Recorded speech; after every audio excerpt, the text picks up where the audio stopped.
Today we will discuss our chapter journal. हमने meaning किया था कि अकाउंटिंग में very first step is identifying transaction. अब हमने ट्रांजैक्शन आइडेंटिफाई कर ली, then second step is recording. अब जर्नल आपका a book of prime records of all transactions in systematic manner. Systematic manner में आप जितनी ट्रांजैक्शंस है अब कहाँ रिकॉर्ड होगी, वो आपकी जर्नल। बट जर्नल स्टार्ट करने से पहले मैं आपको बताऊंगी double entry system. What do you mean by double entry system?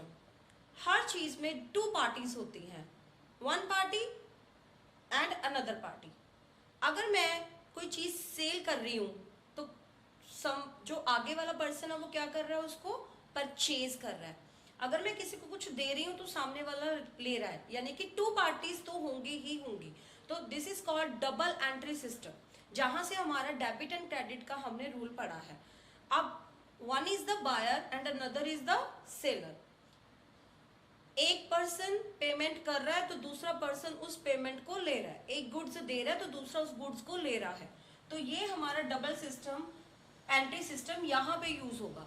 अब हमने प्रीवियस लेक्चर में रूल्स ऑफ डेबिट क्रेडिट पढ़े थे। अब वो रूल्स ऑफ डेबिट क्रेडिट यहाँ हमारे अप्लाई होंगे। हमने क्या क्या किया, हम फटाफट इसके रिवीजन कर लेते हैं। हमने किया ट्रेडिशनल रूल में real account, nominal account, personal account. Real account means what comes in, what goes out. Personal account, who is the receiver, who is the giver. And nominal account, all expenses and losses and all income and gains. What comes in, debit. What goes out, credit. Who is the receiver, debit. Who is the giver, credit. All expenses and losses, debit, and all incomes and gains, credit. Now in modern rule, increase in assets, debit. Decrease in assets, credit. Increase in liability, credit. Decrease in liability, debit. All expenses and losses, debit. And all income and expenses, all income and gain increase हो रहे हैं तो वो आपके क्या होंगे, credit. और expenses and आपके जो लॉसेस हैं वो आपके हो जाएंगे, अगर इंक्रीज हो रहे हैं तो डेबिट होंगे। एंड कैपिटल इंक्रीज हो रही है तो क्रेडिट होगी, कैपिटल डिक्रीज हो रही है तो डेबिट होगी। तो यहाँ पे अब हम ये रूल स्टार्ट करेंगे। उससे पहले जर्नल क्या है? जर्नल मीन्स जितनी ट्रांजैक्शंस आपकी डेली हो रही हैं, इसको प्राइम रिकॉर्ड क्यों कहते हैं, बुक ऑफ प्राइम रिकॉर्ड? क्योंकि डेली ट्रांजैक्शंस है। लास्ट मंथ में आपको ये याद रखना कि कौन सी डेट को कौन सी ट्रांजैक्शंस हुई थी, इट्स नॉट पॉसिबल। यहाँ पे अगर हम डेली ट्रांजैक्शन को उसी अकॉर्डिंग ही नोट करते रहें, first day, second day, third day, and transaction wise, first transaction, second transaction, third transaction, तो हमें लास्ट में याद रखना इजी हो जाएगा कि एंड तक हमारी कितनी ट्रांजैक्शंस हुई हैं। फिर अगर यहाँ पे हम जर्नल में उसको लिख देते हैं, हम उसको ट्रांजैक्शन सारी रिकॉर्ड कर लेते हैं, देन आगे जब हम क्लासीफाई करेंगे यानी कि लेजर बनाएंगे जिसमें कैश बनेगा आपका account, bank account, debtor account, creditor account and various accounts बनेंगे, तो वहां भी हमें इजी हो जाता है उन ट्रांजैक्शंस को नोट करना डेट वाइज। और 1 मंथ का जितना भी हमारा हुआ है, 1 ईयर का रिकॉर्ड, वो सारा हमें वहां पे इजी हो जाएगा। तो यहाँ पे जर्नल में आपका जो परफॉर्मा है इसका जर्नल का, वो इस तरह से है। Very first column date, same अगर आपको डेट मेंशन है, डेट वाइज आप उसको रिकॉर्ड करोगे 1 2 3। अब यहाँ पे एक चीज देखनी है, फर्स्ट ट्रांजैक्शन के बाद सेकंड, थर्ड, फोर्थ इस तरह से होगा। आप इसको ये नहीं कर सकते फर्स्ट ट्रांजैक्शन के बाद फोर्थ कर दी, फोर्थ के बाद थर्ड कर दी। सिस्टमैटिक मैनर में होगा 1 2 3 4। ओके, देन पर्टिकुलर्स, जिस डेट को जो ट्रांजैक्शन हुई वो ट्रांजैक्शन यहाँ पे मेंशन हो जाएगी। देन लेजर फॉलियो, जब इसको क्लासीफाई करेंगे आगे तो उसको हम ये यहाँ पे जो जर्नल का नंबर होगा वो वहां लेजर फॉलियो में इसका फीड होगा, तो लेजर फॉलियो नंबर जो लेजर इसका बनेगा। देन डेबिट मतलब वही जो हमने रूल ऑफ डेबिट क्रेडिट किया उसके अकॉर्डिंग जो चीज डेबिट साइड है वो डेबिट होगी, जो क्रेडिट साइड है वो क्रेडिट होगी। अब मैं यहाँ आपको ओनली कॉमन एंट्रीज जो जर्नल में यूज होती हैं, क्योंकि जर्नल बहुत वास्ट है, ये नहीं है कि आपकी कुछ स्मॉल एंट्रीज कर ली तो आपका जर्नल हो गया। यहाँ पे हम कुछ कॉमन एंट्रीज से आज अपना लेक्चर स्टार्ट करते हैं। Very first, started business business with cash. अब अगर आपने जर्नल बनाना है तो आप कैसे बनाओगे जर्नल, कैसे करोगे जर्नल? सबसे पहले आप ट्रांजैक्शन को आइडेंटिफाई करोगे। स्टार्टेड बिजनेस विद कैश ₹50,000, 50,000 से बिजनेस शुरू किया।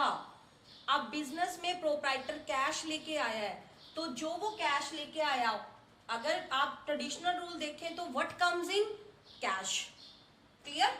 अगर आप देखो मॉडर्न रूल तो इंक्रीज इन एसेट्स, कैश क्या है आपकी एसेट है, इंक्रीज हो रही है, तो दैट मीन्स आप कैश को क्या करोगे, डेबिट। एंड हमने कहा था कैपिटल इंक्रीज हो तो कैपिटल को क्या करते हैं, क्रेडिट। तो हम यहां पे जितनी भी आइटम्स डेबिट होंगी उनके आगे डीआर, और जो भी आइटम्स क्रेडिट हो रही हैं उनके आगे TO2 लगाएंगे। यानी कि हमारी एंट्री क्या बन गई, cash account debit to capital account 50,000, 50,000, clear? Second is purchased furniture for cash. पहले अब इसको आइडेंटिफाई करो, फर्नीचर परचेज किया है कैश में। अब यहाँ पे क्या हो रहा है, फर्नीचर बिजनेस में आ रहा है यानी कि एसेट इंक्रीज हो रही है, एंड कैश बिजनेस से जा रहा है यानी कि एसेट डिक्रीज हो रही है। तो दोनों रूल्स के according what comes in furniture, what goes out cash, and asset increase and asset decrease. तो हमारे फॉर्मूले में व्हाट कम्स इन क्या कर रहे हैं हम उसको, डेबिट, यानी कि इंक्रीज इन एसेट्स हम क्या करेंगे, डेबिट। तो फर्नीचर अकाउंट डेबिटेड टू किसके लिए यूज करना है, दोबारा रिपीट कर रही हूं, जो भी क्रेडिट आइटम्स है उनके आगे हम लगाएंगे टू कैश अकाउंट। कितनी रुपीज है, 10,000, 10,000, clear? Now next is purchase goods on credit. अब यहां पे फर्नीचर था तो हमने फर्नीचर अकाउंट क्रिएट किया। अब परचेज गुड्स, ये चीज मोस्ट इंपॉर्टेंट है। समटाइम क्या होता है, जब भी फर्नीचर परचेज किया या गुड्स परचेज किए हैं तो मोस्ट ऑफ मिस्टेक क्या करते हैं, दोनों में परचेजेस यूज कर लेते हैं, क्योंकि परचेजेस का मतलब हमने खरीदना है, यानी गुड्स के लिए यूज करते हैं हम परचेजेस वर्ड। गुड्स के लिए आप परचेजेस वर्ड यूज करते हो, बट अगर आपको मेंशन है फर्नीचर, मशीनरी, प्लांट, ऐसी चीजें, स्टॉक, कंप्यूटर, जो आपके मेन एसेट्स में है, आपको पता है ये एसेट्स हैं, तो उनके लिए आप परचेज वर्ड नहीं यूज करोगे। यानी कि यहाँ पे फर्नीचर आपके एसेट्स है, आपको पता है ये एसेट्स है, तो आप यहाँ पे परचेज नहीं यूज करोगे, आप लिखोगे furniture account debit to cash account. But यहाँ पे गुड्स के लिए हमने कौन सा वर्ड यूज करना है, परचेजेस। तो यहाँ पे हम क्या करेंगे, परचेज अकाउंट डेबिट। अब क्रेडिट परचेज हुई है यानी कि आप क्रेडिट कौन होगी, लायबिलिटी होगी आपकी। अब क्रेडिटर आपके जो इंट्रोड्यूस हुए हैं वो आपकी लायबिलिटी होगी, तो लायबिलिटी इंक्रीज होती है तो हम उसको क्या करते हैं, डेबिट नहीं करते, हम उसको क्रेडिट करते हैं। तो यहाँ पे लायबिलिटी को क्या करेंगे, क्रेडिट। दूसरी साइड आपके बिजनेस में क्या आ रही है, गुड्स आ रही हैं, हमने डेबिट कर दिया। And who is the giver, कौन दे रहा है आपको, क्रेडिटर दे रहा है, इसीलिए हमने क्रेडिटर को क्रेडिट कर दिया। 5,000, 5,000। नाउ नेक्स्ट कॉमन एंट्री है आपकी रेंट पेड अकाउंट। अब रेंट पे किया आपने, रेंट पे किया ₹1,000 का, रेंट पेड, रेंट ₹1,000। अब रेंट क्या है, रेंट, सैलरी, वेजेस, अगर ये पे करते हैं, these all are expenses for business. अब बिजनेस के एक्सपेंसेस है, हमने क्या किया, ऑल एक्सपेंसेस अगर इंक्रीज कर हो रहे हैं तो भी हम उसको डेबिट करते हैं, और अगर जनरेट हो रहे हैं आपके तब भी हम इसको क्या करेंगे, डेबिट करेंगे। तो क्या एक्सपेंस हुआ आपका, रेंट, पेड रेंट ₹1,000, यानी कि rent account debit to cash account. अब रेंट आपने जब किसी को पे किया तो कैश में किया आपने, जब भी कोई खर्चा आप देते हो तो दैट मीन्स आप उसके अगेंस्ट क्या पे कर रहे हो, कैश।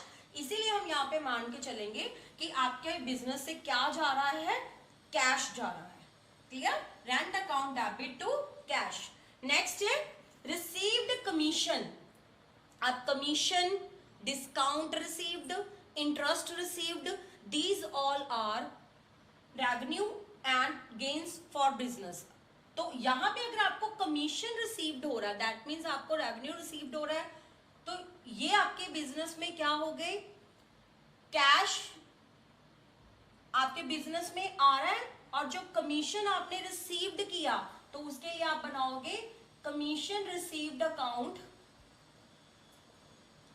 कमीशन रिसीव्ड अकाउंट बनेगा cash account debit to commission received account 1000 1000। तो यहां आप अगर ये रेंट पे क्या था, आपका एक्सपेंस था, तो आपने किया rent account debited to cash, यानी कि कैश गया और रेंट आपका एक्सपेंस है इसीलिए आपने डेबिट किया। यहां रिसीव्ड कमीशन, कमीशन आपको रिसीव हुआ, ये आपका रेवेन्यू हो गया, गेन हो गया आपको। तो यहाँ जो रेवेन्यू आपका हुआ है, तो जितने रेवेन्यूज होते हैं हम उसको क्या करते हैं, इनकम और रेवेन्यू को क्रेडिट करते हैं, तो हमने क्रेडिट कर दिया। और किसके अगेंस्ट हमें ये मिला, क्या मिला, इसमें हमें कैश आया हमारे बिजनेस में। जब आपने कमीशन रिसीव्ड किया तो हमने क्या बनाया, cash account debit to commission received account. Next है sold goods to Ram. Same है, अगर आप परचेज करते हो, आपने परचेज गुड्स की तो आपने कहा परचेज अकाउंट डेबिट। इसके ऑपोजिट जब भी सेल करेंगे तो हम आपकी हमेशा जो सेल की एंट्री है वो क्रेडिट होगी।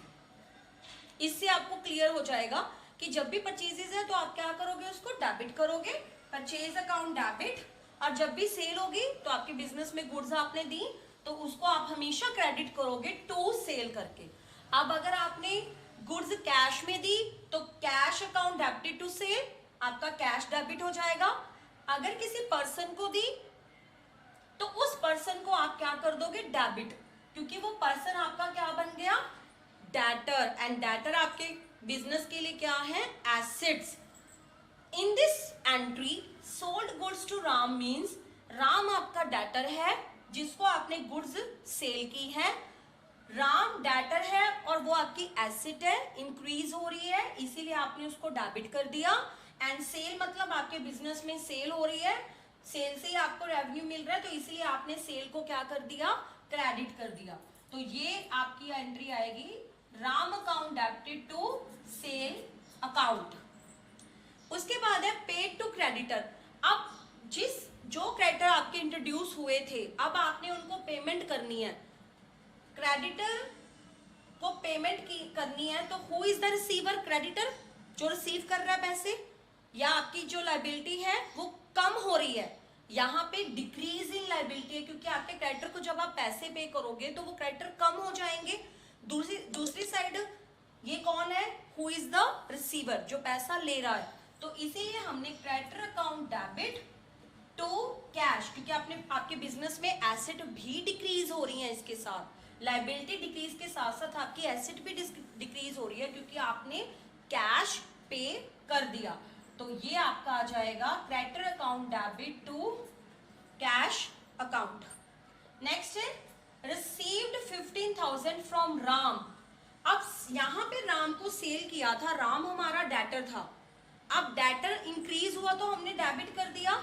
सिमिलरली जब राम ने हमें पैसे दिए, राम से हमें मिले पैसे जितने हमने उसको सेल की थी, तो राम हमारा डेटर यानी कि एसेट डिक्रीज हो गई आपकी। और सेकेंड रूल के according who is the giver, Ram, तो इसीलिए हमने राम को यहां पे क्रेडिट किया और क्या मिला हमें, कैश, यानी कि हमारी एसेट इंक्रीज हो रही है तो यहां पे cash account debited to Ram.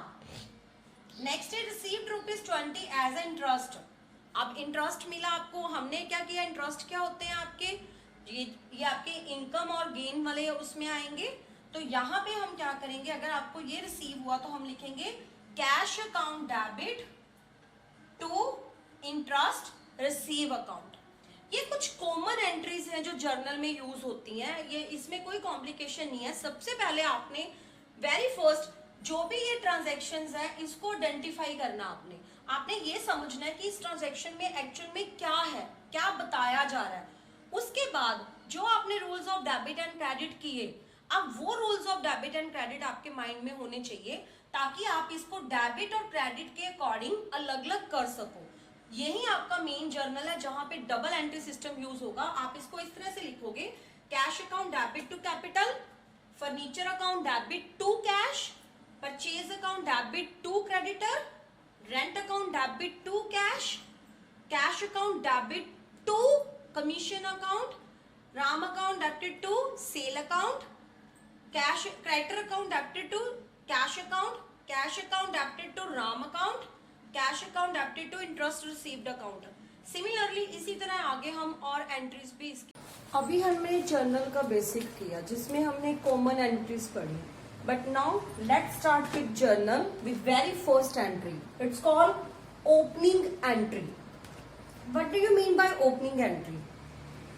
जैसे start business with cash, commence business with cash. Very first business जब शुरू करता है कोई भी प्रोप्राइटर, तो वेरी फर्स्ट स्टेटमेंट है कि उसने बिजनेस स्टार्ट किया या कमेंस किया, यानी कि जब वो कैपिटल लेके आता है हम उसको कैपिटल फॉर्म में कन्वर्ट करते हैं, कैश को या कोई गुड्स लेके आ रहा है। फॉर एग्जाम्पल कि started business with cash ₹1 lakh, तो हमने कहा कैश टू कैपिटल। ठीक है, this is starting entry, initial entry है जब बिजनेस स्टार्ट कर रहा है वो। या वो गुड्स लेके आया, सपोज करो वो एसेट्स लेके आया है। ठीक है, एसेट्स में वो कोई क्या बैंक स्टॉक लेके आया, मशीनरी लेके आया, मशीनरी है तो मशीनरी टू कैपिटल। अब ओपनिंग एंट्री क्या है? जब वो प्रीवियस ईयर में जितनी भी एसेट्स एंड लाइबिलिटी के बैलेंसेस है उनको करंट ईयर में शिफ्ट करता है, ओपनिंग उसमें डालेगा। उसका जो लास्ट ईयर का क्लोजिंग बैलेंस नेक्स्ट ईयर का ओपनिंग बैलेंस होता है, तो उस टाइम पे हम उसको कहेंगे ओपनिंग एंट्री। क्या होगा इसमें? All assets are debited. जितनी एसेट्स होंगी, जितनी प्रीवियस ईयर के बैलेंसेस होंगे एसेट्स के, वो सारे डेबिट होंगे, और जितनी भी लायबिलिटी के एंड होंगे बैलेंसेस वो क्रेडिट होंगे, एंड कैपिटल भी आपकी क्रेडिट होगी। तो इसको हम कहेंगे opening entry. For example cash, bank, stock, machinery, debtors, these all are assets. हमने इनको डेबिट किया। टू बिल पेबल, क्रेडिटर्स, ये लायबिलिटीज है आपकी, एंड कैपिटल, इनको हमने क्रेडिट किया। वन मोर थिंग आपके लिए जो इंपॉर्टेंट है वो क्या है? जो इनके बैलेंस है, ये सारी एसेट्स के जो बैलेंस है, सपोज करो ये 1 लाख है, तो आपकी जो लायबिलिटी और कैपिटल प्लस करके जो बैलेंस है वो भी आपका 1 लाख आना चाहिए। ये मोस्ट इंपॉर्टेंट है ओपनिंग एंट्री में। यानी कि जितनी आपकी एसेट्स के बैलेंस होंगे एंड आपकी लायबिलिटी का बैलेंस एंड प्लस कैपिटल, वो आपका इक्वल टू होगा। क्लियर? तो let's start with example. From the following balances of a newly purchased business on 1st April 2019, pass the opening entry. अब हमने opening entry डालनी है। Okay, let's start. Cash account debit 50,000. First divided assets, liability, ठीक है, आप उनको अलग अलग कर लो। कैश एसेट से bank asset, stock asset, machinery asset, debtor asset. Clear? Cash account debit, bank account debit 10,000, stock account debit 5,000, machinery account debit 30,000, debtors account debit 5,000. Clear? Now liabilities to bill payable 10,000, to creditors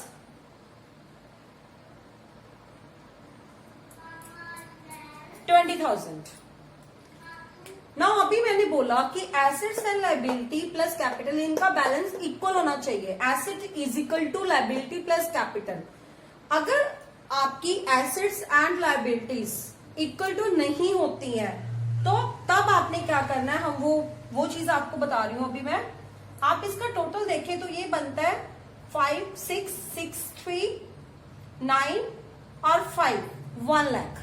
यानी कि जो ये आपकी assets है वो 1 लाख की है। Clear? Okay.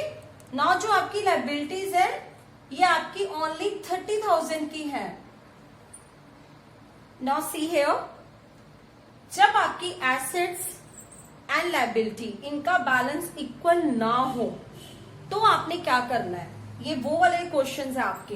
तो अब आप यहां पे करोगे, अगर आपकी एसेट्स ज्यादा है एंड लाइबिलिटी कम है तो आपने एक और क्रिएट करना है। क्या क्रिएट करना है, यहां पे कैपिटल नहीं है तो आप उसको मानोगे कि जो आपका बैलेंस कम है वो आपकी कैपिटल है। यहां पे कैपिटल अकाउंट लिख के ब्रैकेट में आप लिखोगे बैलेंसिंग फिगर, ये लिखना कंपल्सरी है। आपने क्या किया, एसेट्स प्लस कर दी, लायबिलिटी प्लस की, आपका जो बैलेंस है कितने का आया, वो 70,000 का। जो ये 70,000 का बैलेंस आया, दैट मीन्स जो आपकी एसेट्स और लायबिलिटी का डिफरेंस था वो आपने टू कैपिटल करके 70,000 लिख दिया और उसके साथ लिख दिया बैलेंसिंग फिगर। नाउ ये भी 1 लाख है और ये भी आपका कितना है, 1 लाख। क्लियर? उसके बाद अब एक क्वेश्चन और अराइज होता है, अगर आपकी जो लायबिलिटी प्लस कैपिटल ये ज्यादा हो और एसेट्स कम हो तब क्या करेंगे। सपोज करो आपके ये जो डेटर्स है वो आपके नहीं है, अब जो आपका बैलेंस है उसमें 5,000 का आपका डिफरेंस आया। Clear?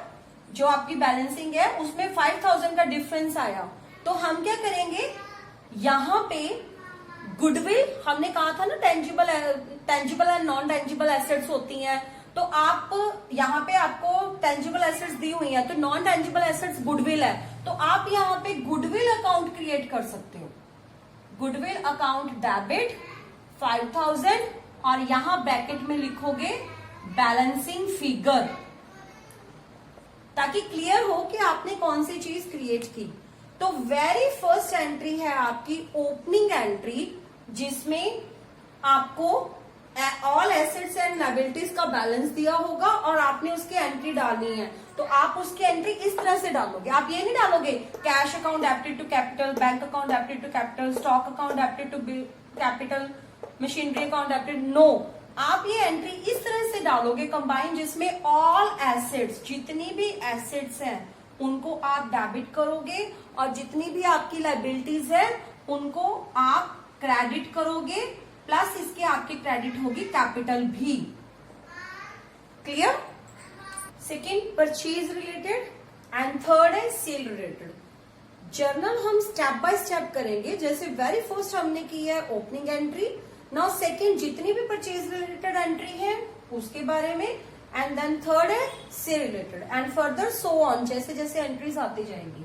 Next purchase related.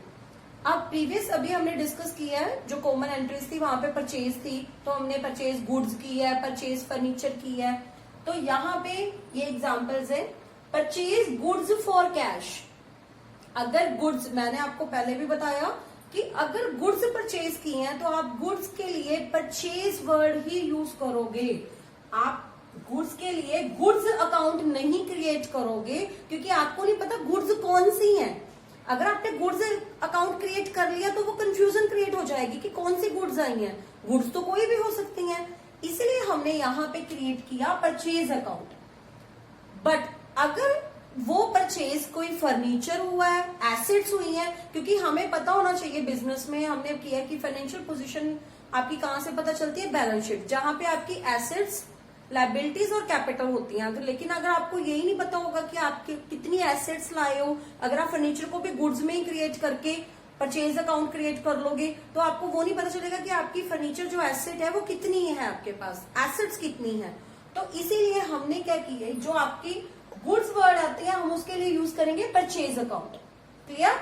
Similarly अगर गुड्स सेल की है या कुछ भी, उसके लिए हम यूज करेंगे सेल। तो आपका जो गुड्स वर्ड है उसके लिए हमने यूज किया परचेज अकाउंट। तो purchase account debited to cash. अगर आपको लिखा गया है क्वेश्चन में परचेज गुड्स ऑन क्रेडिट, तो आपका कौन क्रिएट हो रहा है? क्रेडिटर, जिससे आपने गुड्स खरीदी है। तो क्रेडिटर आपकी लायबिलिटी इंक्रीज हुई है, तो हमने क्या कर दिया उसको? क्रेडिट। तो purchase account debited to creditor. Third है परचेज गुड्स ₹50,000। अब यहाँ पे आपको ना तो कैश बताया, ना क्रेडिटर बताया, कुछ नहीं बताया आपको। अगर आपको कुछ भी नहीं दिया होता तो आप सपोज करके चलते हो कि आपकी ये जो परचेजेस है वो इन कैश है, तो इसीलिए आप यहाँ पे क्या लिखोगे? Purchase account debit to cash. Purchase goods from Mohan. अब यहाँ पे आपको यहाँ क्रेडिटर नहीं बताया गया था, इसीलिए हमने टू क्रेडिटर अकाउंट लिख दिया, लेकिन यहाँ पे आपको क्रेडिटर का नेम दिया हुआ है, इसीलिए आप यहाँ पे लिखोगे परचेज गुड्स फ्रॉम मोहन, यानी कि परचेज हुई है आपकी परचेज अकाउंट डेबिट टू, कौन है क्रेडिटर आपका? मोहन। तो आप मोहन का अकाउंट क्रिएट करोगे। जितनी भी एसेट्स आती हैं आपकी, फॉर एग्जांपल फर्नीचर हो गया, मशीनरी हो गया, या स्टॉक हो गया, सो ऑन, स्टेशनरी हो गया, अगर ये आपकी एसेट्स आ रही है तो आप वहां पे इनके नाम से ही अकाउंट करोगे, वहां आपका ये परचेजेस वर्ड नहीं आएगा। वहां क्या आएगा? Furniture account to cash, furniture account to creditor, furniture account to cash, furniture account to Mohan. Clear? ये सारी आपकी है purchase related. Now sales related entry. अब अगर आपने सेल की है, सेम प्रोसीजर है। परचेज को आप डेबिट करते हो तो सेल को आप क्या करोगे? क्रेडिट करोगे। तो entry very first, sold goods for cash. तो कैश आपके बिजनेस में आया, सेल आपने गुड्स बेच दी, तो cash account debited to sale. Sold goods on credit. अब आपने उधार बेची तो आपका कौन क्रिएट होगा वहां पे? परचेज में तो आपका क्रेडिटर आता है जो आपकी लायबिलिटी है, लेकिन सेल में कौन होगा? डेटर, जो आपकी एसेट है। तो यहाँ पे एसेट इंक्रीज हुई आपकी, डेटर इंक्रीज हुए, तो डेटर को हमने डेबिट कर दिया, debtor account debit to sale. Sold goods ₹50,000 same. आपको अब यहाँ पे ये नहीं पता कैश हुआ है, क्रेडिट हुआ है, जहां पे आपको मेंशन हो तो हम कैश ही मान के चलते हैं, तो ये कैश सेल ही होगी आपकी, तो हम लिखेंगे cash account debit to sale. Sold goods to Rohan. अब यहाँ पे आपको जो आपका डेटर है उसका नाम पता है जिसको आपने क्रेडिट सेल की है, तो यहाँ पे आप लिखोगे सोल्ड गुड्स टू रोहन, यानी कि Rohan account debit to sale. Sold goods ₹2,000 at profit of 10%। आपने सेल कर दी कितने पे? 10% प्रॉफिट पे। अब यहां पे क्या करेंगे हम? कैश टू सेल की एंट्री है आपकी। अब ये जो प्रॉफिट है ये आप अलग से शो नहीं करोगे, आप क्या करोगे? 2000 की कॉस्ट है गुड्स की, 2000 का 10% 200, 2000 में 200 ऐड कर देंगे, कितना आ जाएगा? 2200। तो जो आपकी सेल है वो कितने की हुई? Cash account debit to sale 2200 की हुई। सिमिलरली अगर यहाँ पे लॉस होता तो उतने का लॉस हम माइनस कर देते और जो वैल्यू आती वो हम यहाँ पे मेंशन करते। ठीक है, तो ये आपकी है sale and purchase related entries. Thank you.